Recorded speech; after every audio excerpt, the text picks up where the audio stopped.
Turner has been able to stay on schedule to complete the separation of Public Auditorium from the old convention center, and while building a new convention center at the same time, Turner's been able to make all the necessary repairs, connections, basically to have a building that's functional in time for what really is Cleveland's signature event of the year. The Rock Hall Induction's only here every 3 years.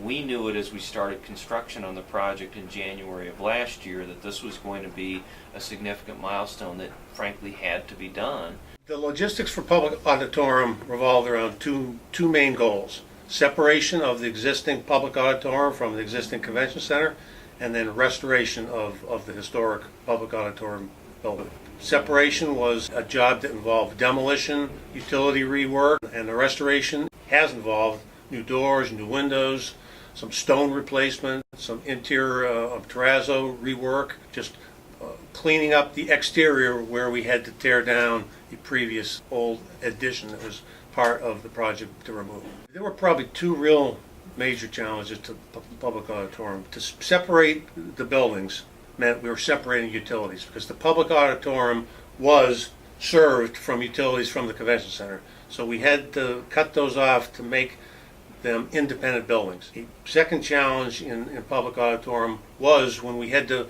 reroute and reserve Public Auditorium independently of the convention center. It meant we had to put some new utilities in the existing Public Auditorium. It worked out well. The separation is complete. Once we opened Cleveland Medical Mart Convention Center, Public Auditorium is located right next door. It's owned by the city of Cleveland. It's an historic building dating back to the 1920s. Many people saw their first rock concert there. It hosted 2 different Republican national conventions. It has a lot of historical significance, plus it's an incredibly versatile building. You have the main exhibit area, which can handle over 10,000 people for a concert, but then you also have 2 different theaters. In our rock and roll world, we're thrilled to say it hosted the Beatles, the Rolling Stones, Janis Joplin, the Beach Boys, The Who.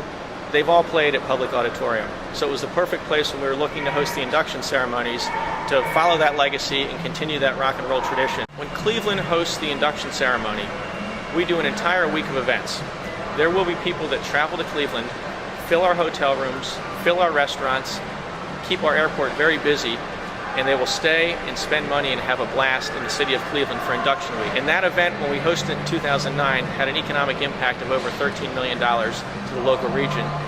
This time around, for 2012, the event's even bigger. It spans more days and many, many events in many venues. We think the economic impact this time around will be north of $15 million and could get as high as $20 million.